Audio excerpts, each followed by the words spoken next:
बिस्मिल्लाहिर्रहमानिर्रहीम। अस्सलाम वालेकुम नादरीन, आप यूट्यूब चैनल देख रहे हैं। मैं इमरान खान हूँ। दो अहम खबरें हैं और उससे जुड़ी हुई कुछ और चीज़ें वो अब तक मैं पहुँचाता हूँ। नंबर एक तो तहरीक लब्बैक के जो कारकुन हैं उन्होंने अपना धरना जो है उसको तूल दे दिया है और ये अनाउंसमेंट उन्होंने की है कि वो जुमे वाले दिन इस्लामाबाद की तरफ मार्च शुरू करेंगे। PMLN भी कह रही है कि उनका लॉन्ग मार्च अगर इस्लामाबाद जाता है तो नवाज शरीफ साहब भी आ सकते हैं और वो आके उसका हिस्सा बन सकते हैं। ये स्टेटमेंट राना सनाउल्लाह साहब ने दिया है। तहरीक लब्बैक के मुतालबात क्या हैं, वो चाहते क्या है, हुकूमत की इसमें स्ट्रेटजी क्या है और इनके बीच में अब क्या होने वाला है वो मैं आपको बता देता हूँ इस वीलॉग में। दूसरा, पाकिस्तान में कुछ बड़े गंदे ट्रेंड्स चल रहे हैं और इस वक्त एक झगड़ा चल रहा है हुकूमती जमात में, सहाफ़ियों में, अपोजिशन में, और सब एक दूसरे के ऊपर कीचड़ उछाल रहे हैं। मामला शुरू कैसे हुआ, जिम्मेदार कौन है, ये 5 ट्रेंड्स मैं आपको बता देता हूं जो इस वक्त मौजूद हैं, जो इस हवाले से चल रहे हैं। कुछ अभी चल के बंद हुए हैं, कुछ अभी चल रहे हैं।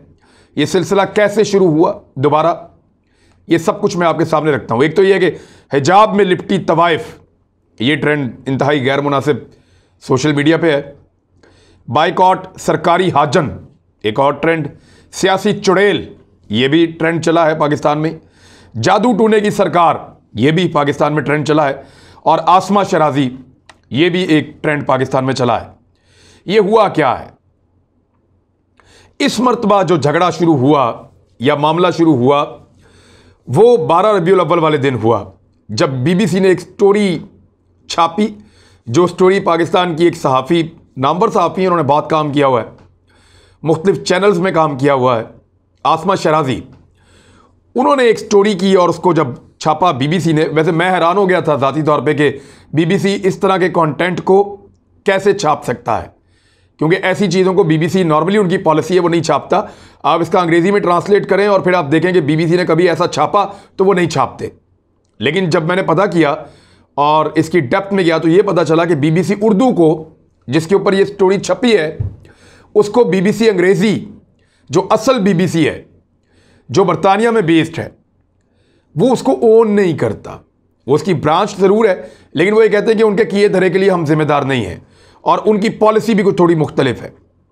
BBC उर्दू के ऊपर जो आसमा शराजी साहब ने छापा और उसमें उन्होंने जब ट्वीट किया तो ख़ास जुमले हाईलाइट करके अपने कॉलम में से ऊपर करके लिख दिए।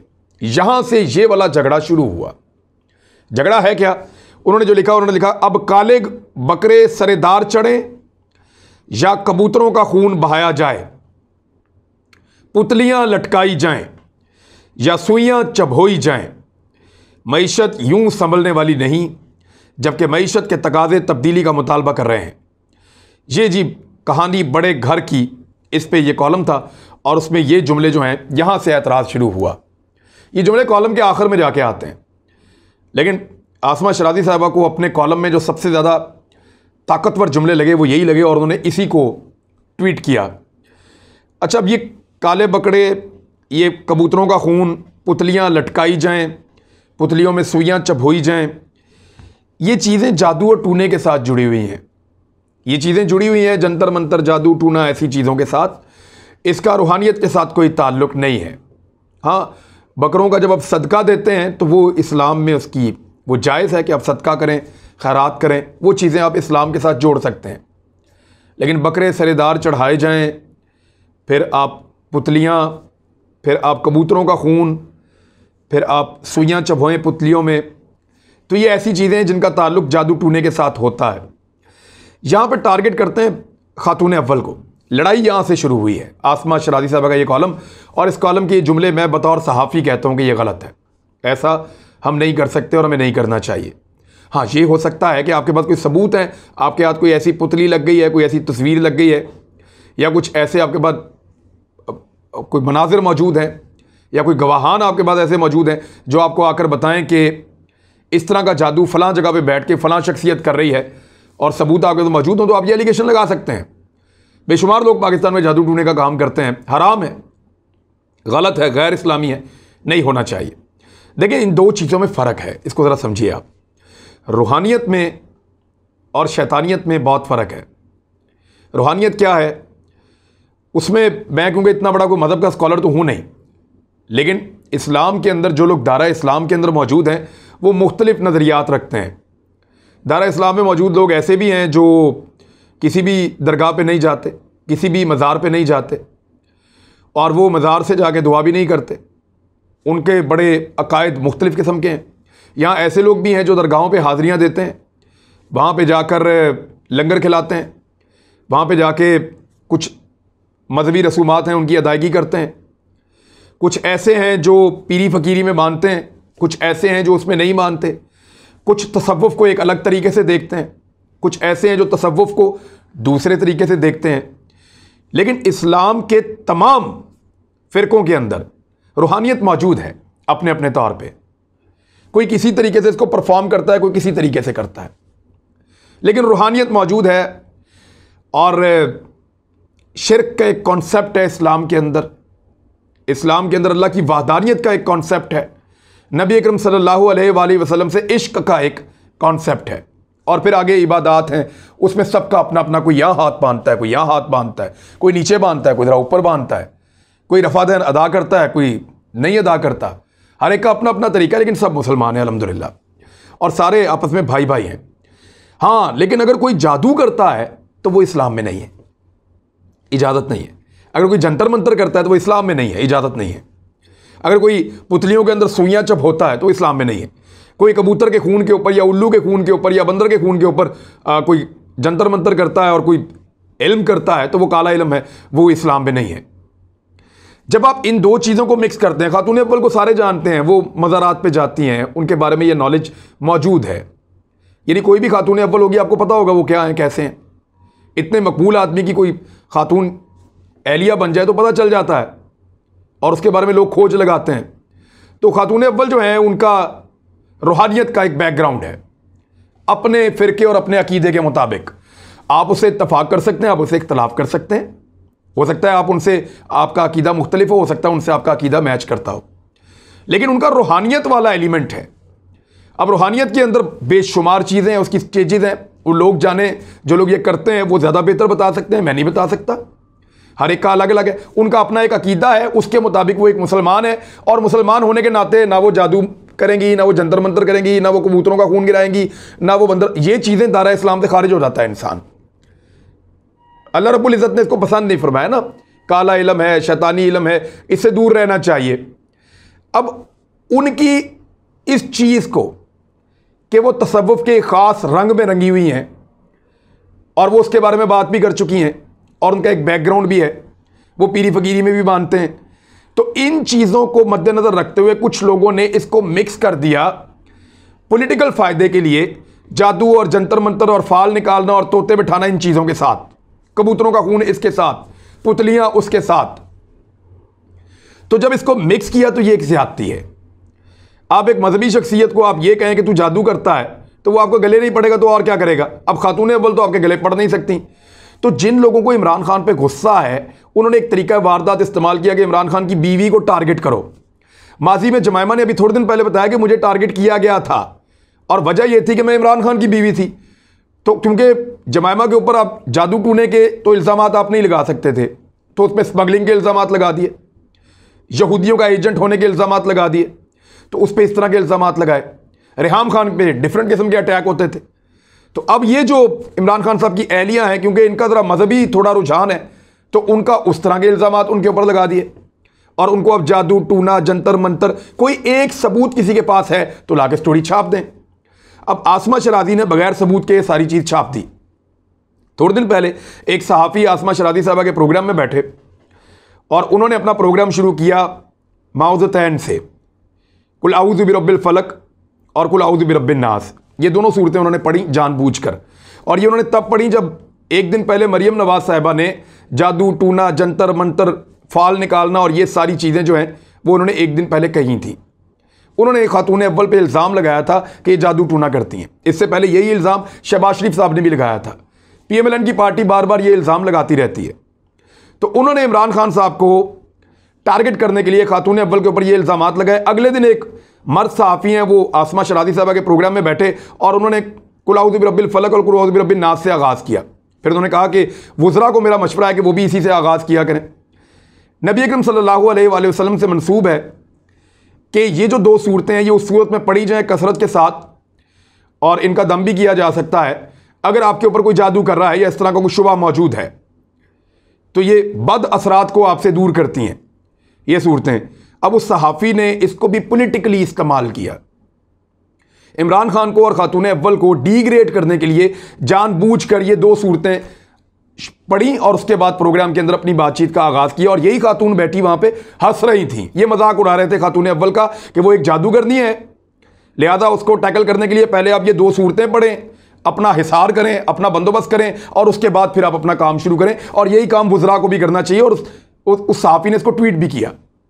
यहां से झगड़ा शुरू होता है। अब पीटीआई का कारकुन जो है वो ये देख रहे थे और ये लगातार अटैक हो रहे थे, उन्होंने रिस्पॉन्ड किया और अच्छे अल्फाज में नहीं किया, लेकिन जिसको जो आता है वो वही करता है ना। यानी मुझे नहीं लगता कि ये जो है हिजाब में लिपटी हुई तवाइफ या बाइकॉट सरकारी हाजन या सरकारी चुड़ैल या जादू टूने की सरकार, ये कोई अच्छे टाइटल हैं जो दिए जाएं ख़वातीन को। लेकिन सबसे पहले ख़वातीन को अपनी इज्जत का और दूसरी ख़वातीन की इज्जत का एहतराम खुद करना पड़ेगा। यानी आसमा शराजी अगर खातून अव्वल को जादूगर नहीं कहें तो वो ठीक है, और उसके जवाब में पाकिस्तान तहरीक इंसाफ के लोग उनके साथ बदकलामी करें, बदतमीजी करें जो जस्टिफाइड नहीं है, तो वो गलत है। ये नहीं हो सकता, वन वे ट्रैफिक नहीं चल सकती। अगर आज हमें यहां पे कंडेम करना है उन लोगों को जो खवातीन की इज्जत के ऊपर हर्फ डाल रहे हैं, तो उन खवातीन को भी करना है जो दूसरी खवातीन की इज्जत के ऊपर नुक्ताचीनी कर रही हैं और उनके ऊपर घटिया इल्जामात लगा रही हैं। ये ताली दो हाथों से बचती है। अब तरीका वारदात यह है कि खातून अव्वल के ऊपर अटैक करो, जब जवाब आए तो यह कहो जी हरासमेंट हो गई है। यह जो कॉलम है, अगर यह दुनिया के किसी भी मुल्क में इस तरह लिखा जाए और वहां पे खातून अव्वल या उनके लोग जाके अदलिया से दरवाजा खटखटाएं, तो इसके ऊपर सहाफत बंद हो जाती है। और बीबीसी ने कैसे छाप दिया, मैं तो इस बात पे हैरान हूं। और जब बीबीसी से पूछा तो वो कहते हैं जी कि ये मैंने डायरेक्टली नहीं पूछा, लेकिन मैंने कई जगह से इंफॉर्मेशन इकट्ठी की। उन्होंने कहा बीबीसी अंग्रेजी, बीबीसी उर्दू को उस तरह से ओन नहीं करता, उनकी जिम्मेदारी नहीं लेता अपने ऊपर कि जी हम तो बड़ा शानदार और इतने पुराने कई दहाइयों से, बल्कि 100 साल से ज़्यादा हो गए हम काम कर रहे हैं, तो ये इसकी जिम्मेदारी हम नहीं लेते इनके कंटेंट की। दूसरी जानिब जो मामला है वो साद हुसैन रिजवी साहब की रिहाई का मामला है। अब 12 रबीउल अव्वल पे क्योंकि इकट्ठे हुए सारे कारकुन, उन्होंने एक रैली निकाली और फिर बैठ गए। उन्होंने कहा जी साद रिजवी को छोड़ें तो हम जो है वो मामला आगे बढ़ सकता है, वरना हम एहतजाज करेंगे। उन्होंने 21 तारीख का टाइम दिया, वो भी गुजर गया अब। और अब वो ये कह रहे हैं कि हम इस्लामाबाद की तरफ मार्च करेंगे। कुछ लोग ये कह रहे हैं कि अपोजिशन के, यानी दोनों तरफ के इल्ज़ामात मैं आपको बता देता हूँ। हुकूमत ये कह रही है कि इनको अपोजिशन की सपोर्ट है और वो जानबूझ के इनको इस नहज पे लेकर जा रहे हैं, मुल्क में अनारकी फैल जाएगी। दूसरी जानिब कुछ लोग ये कह रहे हैं कि क्योंकि समरी पे दस्तखत नहीं किए इमरान खान साहब ने, उनके दफ्तर में एक डॉक्यूमेंट मौजूद है, तो इसलिए जो एक इदारा है वो इनको दोबारा गवर्नमेंट के खिलाफ इस्तेमाल करने वाला है। यानी इससे पहले भी ये इल्ज़ाम लगता है पाकिस्तान के एक हसास इदारे के ऊपर कि वो इनको लेकर नवाज शरीफ के खिलाफ इनको पहुंचाया था इस्लामाबाद में, और अब इल्ज़ाम उसी इदारे पे लग रहा है कि क्योंकि इमरान खान दस्तखत नहीं कर रहे लिहाजा इनको दोबारा इस्लामाबाद पहुंचाने की तैयारी है। ये इल्ज़ाम कल भी झूठ था, ये इल्ज़ाम आज भी झूठ है। अगर कोई ये समझता है कि मैं नवाज शरीफ साहब को उनके खिलाफ हूं और इमरान खान के हक में हूं, तो मुझे तो कहना चाहिए कि आज इनके पीछे कोई ना कोई एजेंसियां, मैं नहीं कह रहा ना कल इनके पीछे एजेंसियां थी ना आज इनके पीछे एजेंसियां। इनका अपना नुक्ता नजर है, ये अपने तरीके से सोचते हैं, ये अपने तरीके से एहतजाज करते हैं। ये कल भी एहतजाज कर रहे थे, ये आज भी एहतजाज कर रहे हैं। इनके मुतालबात सही है गलत, उसके ऊपर अलग वीलॉग करेंगे, उस पर अलग बात करेंगे। लेकिन शेख रशीद ने कहा है कि हम फ्रांसीसी सफीर को पाकिस्तान से नहीं निकाल सकते। ये वज़ीर दाखिला ने कहा कि पूरे यूरोप के साथ हमारे ताल्लुकात खराब हो जाएंगे। दूसरा, साद रिजवी साहब की आज़ादी के हवाले से मेरे पास खबर मौजूद है। 12 अप्रैल से गिरफ्तार किया गया था साद रिजवी साहब को और MPO के तहत गिरफ्तार किया गया था। ये कानून है कि मेंटेनेंस ऑफ पब्लिक ऑर्डर, और उसके बाद उनको 3 महीने तक हिरासत में रखा गया था साद रिजवी साहब को। 10 जुलाई को दोबारा इंसदाद दहशतगर्दी एक्ट के तहत एक वफाकी जायजा बोर्ड तश्कील दिया गया, जिसमें 23 अक्टूबर को उनके खिलाफ हुकूमती रेफरेंस लाया गया। लाहौर हाई कोर्ट का डिवीजन बेंच अभी तक तश्कील नहीं दिया गया, जो हुकूमत की जानिब से सिंगल बेंच के फैसले के खिलाफ अपील की समाअत करे, जिसने TLP रहनुमा की दरखास्त, जिसने TLP रहनुमा की हिरासत को कलअदम करार दिया था।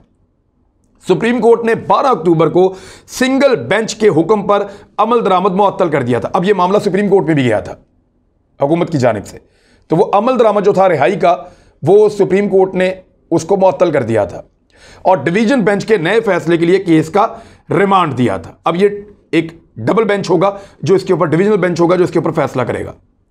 तो एक तो ये मामला अदालत के अंदर स्टिल मौजूद है, दूसरा इससे पहले जब ऑर्डर हुए थे उनको रिहा करने का, तब रिहा किया नहीं गया था। तो तहरीक लब्बैक के जो कारकुन हैं वो बड़े दिल बर्दाश्त हैं, वो कहते हैं जी इनको छोड़ा जाए, आज़ाद किया जाए, और उनके दीगर मुतालबात भी हैं। वो कहते हैं जी कि हम अब इस्लामाबाद जाएंगे और इस्लामाबाद जाके अपने मुतालबात को दोहराएंगे। दूसरी जानिब हुकूमत ने सख्त इक़दामात लेने का फैसला किया है, कुछ लोगों को गिरफ्तार कर लिया गया है और दीगर लोगों को गिरफ्तार किया जा रहा है। बहुत मुमकिन है कि मैं जब ये वीलॉग कर रहा हूँ तो उसके बाद ये जो आने वाली रात है, आज जब मैं वीलॉग कर रहा हूँ तो ये जुमेरात की रात, और जुमेरात और जुमे के दरमियानी शब में एक ऑपरेशन हो सकता है, जुमे को भी ऑपरेशन हो सकता है। मुख्तलिफ शहरों के अंदर टारगेटेड ऑपरेशन हो रहा है, तहरीक लब्बैक के कारकुनों को गिरफ्तार किया जा रहा है। मेरे ख्याल में हुकूमत को इनको एंगेज भी करना चाहिए, इनसे बातचीत भी करनी चाहिए और इन मामलात को इस वक्त रिजॉल्व किया जाए। दूसरी जानिब एक बड़ी खबर जंग अखबार में रिपोर्ट हुई है और अंसार अब्बासी साहब ने उसको लिखा है और सोर्सेज इसको कंफर्म भी करते हैं। वो ये कह रहे हैं कि लेफ्टिनेंट जनरल नदीम अंजुम, जो मुबैना तौर पे आने वाले DG ISI हो सकते हैं, उनसे इमरान खान साहब ने मुलाकात की है और मुलाकात में बहुत सारी चीज़ें डिस्कस हुई हैं। तो ये जो मामला था DG ISI वाला, जहाँ से ये ख़बर निकली थी कि ज़्यादा इख्तलाफात बढ़ गए हैं इस्टेब्लिशमेंट में, इस्टेब्लिशमेंट तो बहुत बड़ा एक वो हो जाता है, हुकूमत में और फ़ौज के अंदर इख्तलाफात बढ़ गए हैं, तो वो इख्तलाफात अब नहीं हैं। आर्मी चीफ़ और इमरान खान साहब ने तकरीबन सारी बातें मेरी इत्तला के मुताबिक तय कर ली हैं और ये मामला भी आने वाले दिनों में रिजॉल्व हो जाएगा। तो नाज़रीन, अब तक के लिए इतना ही। अपना ख्याल रखिएगा, अपने इस चैनल का भी। अल्लाह हाफ़िज़।